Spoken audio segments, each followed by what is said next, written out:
What is happening, everybody? This is Cody, aka DFS Prodigy, coming to you live, breaking down this upcoming NBA A Gamer. I'm excited about it. We have a lot of updates coming up that I'm excited about. You know, I'm a one-man band, so I have improvements coming to a few things, a couple of updates. So I'm excited to share that with y'all coming up in the next few days. I'm obviously not going to share it all tonight. Come on now, but like usual, always hit the like button for me. Definitely subscribe to my YouTube channel. That's been a ton, as y'all know. And let's dig in to this A Gamer for NBA tomorrow for May 3rd. Indiana and Washington. Let's start with Indiana. Sabonis is back. I'm wondering how he's going to do in this game back. If we look at it, he did off the wall amazing for 75 points against OKC. Do you think he does that again? I think he definitely can, but he's a viable at the 9.8 price tag. His shot was falling. He was 10 for 13. I think he can certainly do it, but is it warranted at the 9.8 price tag? I think he can pay it off, but I would be careful. Brogdon, we need to see if he plays along with Edmund Sumner and Jeremy Lamb. We have a lot of cute guys on this team, but to start off, I like LeVert. If there's no Brogdon, once again, you can get to some Brissett if there's no Turner and Jeremy Lamb. He's going to get the boost up. I like the favorable matchup against Washington. That's a huge upstick in the usage rate for everybody because of it is Washington, and this is a high-paced, bad defensive team.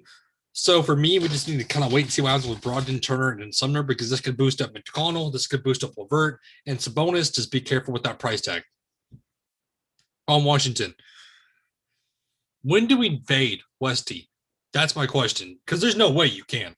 There's no way you can fade Westy. And if you're playing multiple lineups, you have to at least play one with Westy in it. You absolutely just have to for the way he's been playing. Brad Beal, not really for me. The rest of the team is just hard to get to. We don't know what's going to happen with the center rotation. It could be anybody in one night. It could be Lynn starting. It could be Gafford starting. It could be Robert Lopez starting. We really don't know. So for me, it's Westy or bust. Orlando and Detroit. On the Orlando side, all these injuries. So Wagner filled in the starting lineup. I don't mind Wagner at a cheap price point. Bacon, not really for me. I'd rather get to Wagner. Mo Bamba, I don't want to get to him with Wendell Carter. That's the only thing. Is as long as these two guys are playing, they're going to take away from each other. I don't like that. And then Cole Anthony at 6'9", it's a great price tag against this Detroit team. He can easily light it up for sure. Detroit, it's a landmine with this team. It's an absolute landmine. So I don't know what's going to happen with this Detroit team. For me, it's hard to get to everybody on this team because you don't know what's going to certainly happen. So starting off, Isaiah Stewart, he busted. He busted last slate. Sadiq Bey, I don't mind him at 5'9". I think Killian Hayes can easily do well here. But Fraden Jackson got a ton of minutes and he looked good. So we need to be careful with that. And Sadiq looked good also. So it's just hard to get to this team because we don't know who's going to light it up. Let's go to Golden State, New Orleans. On the Golden State side, we need to wait and see what happens with Andrew Wiggins because for me, Steph Curry can easily light it up. I like him here against New Orleans. This is a great matchup for him. Draymond Green, he's going to have to pick it up with the rest of the team because there's no Oubre and there's no Damian Lee, obviously. And if Andrew Wiggins is out, you're going to have to get some Draymond, Kent Bazemore, and Juan Toscano Anderson. I like both those guys to see minutes upstick easily. So for me, I like Bazemore and I like Toscano Anderson the most on this team. Let's go to New Orleans. So NAW might be back. For me, if there's no Steven Adams, we're going right back to the well. Willie Herman Gomez, he should smash this team. Lonzo Ball, I like the matchup for him.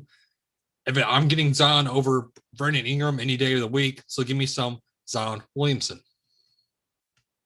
Let's go to Portland and Atlanta.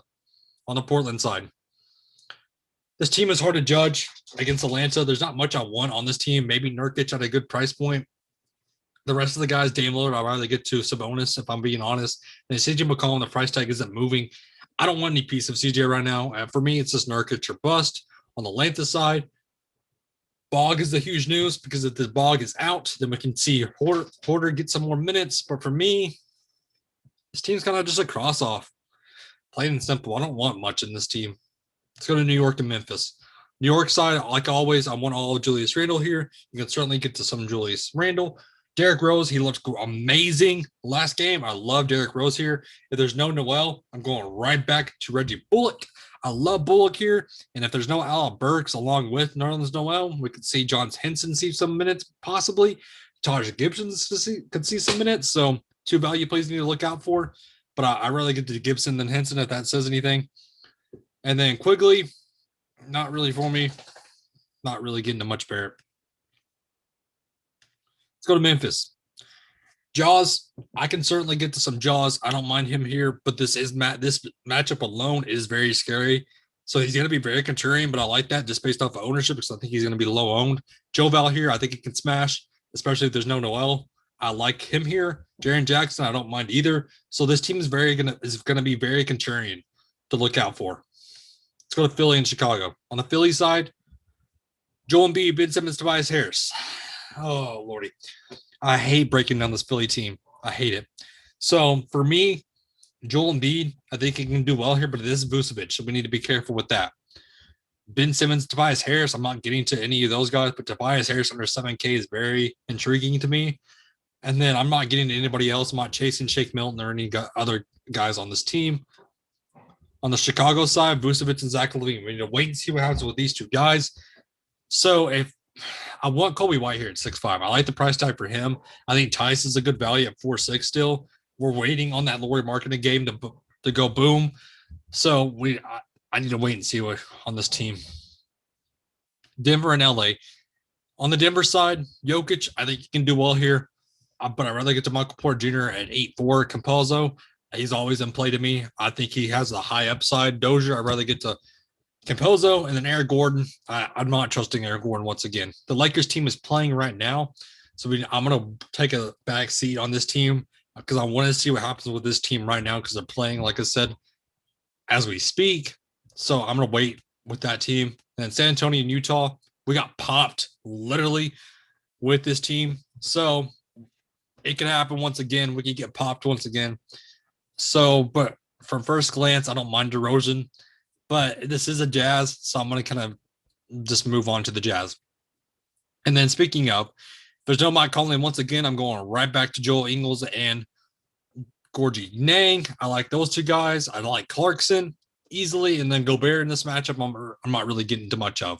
So that wraps up this slate for us, guys. Thank y'all for tuning in. Always, always, always hit the like button for me. That definitely helps me out. And I hope everybody has a good and safe rest of the night. Have a good one, everybody.